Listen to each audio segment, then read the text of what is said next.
BJP ಮತ್ತು JDS ಮೈತ್ರಿ ಕುರಿತು ಕೇಳಿ ಬರ್ತಾ ಇರುವಂತಹ ಎಲ್ಲಾ ಊಹಾಪೋಹಗಳಿಗೆ ಮಾಜಿ ಪ್ರಧಾನಿ ಹಾಗೂ ಜೆಡಿಎಸ್ ವರಿಷ್ಠ ಎಚ್.ಡಿ. ದೇವೇಗೌಡರು ಸ್ಪಷ್ಟನೆ ನೀಡಿದ್ದಾರೆ. ಬಿಜೆಪಿ ಜೆಡಿಎಸ್ ನಡುವೆ ಯಾವುದೇ ಬಿಕ್ಕಟ್ಟಿಲ್ಲ, ಮುಂದೆಯೂ ಬರೋದಿಲ್ಲ ಎಂದು ಅವರು ವಿಶ್ವಾಸವನ್ನು ವ್ಯಕ್ತಪಡಿಸಿದ್ದಾರೆ. ಬೆಂಗಳೂರಿನಲ್ಲಿ 2028ರ ಚುನಾವಣಾ ರಾಜಕೀಯ ಕುರಿತು ಮಾತನಾಡಿದ ದೇವೇಗೌಡರು, ನಾವು ಎನ್ಡಿಎ ಮೈತ್ರಿಕೂಟದ ಭಾಗವಾಗಿದ್ದೇವೆ.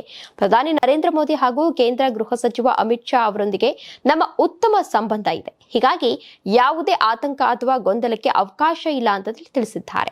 ಮುಂದುವರೆದು ಮಾತನಾಡಿದ ಅವರು, ರಾಜಕೀಯ ಹೋರಾಟದಲ್ಲಿ ಕೆಲವೊಮ್ಮೆ ಸಣ್ಣ ಪುಟ್ಟ ಸಮಸ್ಯೆಗಳು ಎದುರಾಗಬಹುದು, ಆದರೆ ಅವುಗಳನ್ನ ಮಾತುಕತೆಯ ಮೂಲಕ ಬಗೆಹರಿಸಿಕೊಂಡು ಒಟ್ಟಾಗಿ ಹೋರಾಟವನ್ನ ಮುಂದುವರಿಸುತ್ತೇವೆ ಎಂದು ಸ್ಪಷ್ಟಪಡಿಸಿದ್ದಾರೆ.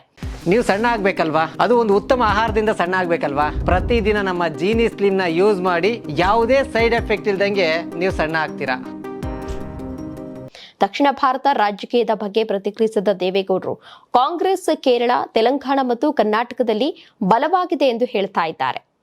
ಆದರೆ ಮುಂದಿನ ದಿನಗಳಲ್ಲಿ ಏನಾಗುತ್ತದೆ ಎಂಬುದನ್ನ ಕಾದ್ ನೋಡೋಣ. ಸರಿಯಾದ ಸಮಯ ಬಂದಾಗ ನಾನು ಮಾತನಾಡ್ತೇನೆ ಅಂತ ಹೇಳಿ ಎಚ್.ಡಿ. ದೇವೇಗೌಡರು ತಿಳಿಸಿದ್ದಾರೆ. ಇದೇ ವೇಳೆ ಪಕ್ಷದ ಕಾರ್ಯಕರ್ತರಿಗೆ ಸಂದೇಶವನ್ನು ನೀಡಿರುವಂತಹ ಅವರು, ಜೆಡಿಎಸ್ ಕಾರ್ಯಕರ್ತರು ಶಿಸ್ತಿನ ಸಿಪಾಯಿಗಳಂತೆ ನಿಷ್ಠೆಯಿಂದ ಕೆಲಸ ಮಾಡಬೇಕು.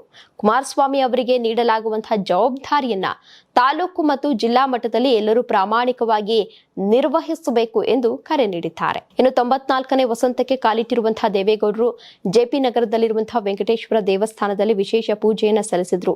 ಬಳಿಕ ಮಾತನಾಡಿದ ಅವರು, ನನ್ನಿಂದಾದಷ್ಟು ರಾಜ್ಯದ ಜನರಿಗಾಗಿ ಕೆಲಸವನ್ನ ಮಾಡ್ತೇನೆ. ವಯಸ್ಸಾಗಿದೆ ಎಂದು ಮನೆಯಲ್ಲೇ ಕುಳಿತುಕೊಳ್ಳೋದಿಲ್ಲ.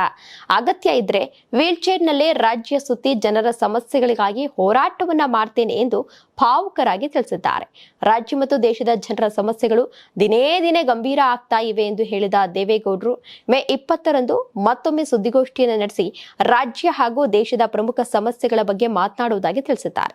ಒಟ್ನಲ್ಲಿ ಬಿಜೆಪಿ ಜೆಡಿಎಸ್ ಮೈತ್ರಿ ಬಗ್ಗೆ ಸ್ಪಷ್ಟ ಸಂದೇಶವನ್ನು ನೀಡಿರುವಂತಹ ದೇವೇಗೌಡರು ಮುಂದಿನ ರಾಜಕೀಯ ಹೋರಾಟಕ್ಕೂ ಕಾರ್ಯಕರ್ತರನ್ನ ಸಜ್ಜಾಗುವಂತೆ ಕರೆ ನೀಡಿದ್ದು ಜೆಡಿಎಸ್ ಸಂಘಟನೆ ಬಲಪಡಿಸುವಂತ ಮತ್ತೆ ಒತ್ತು ನೀಡಿದ್ದಾರೆ.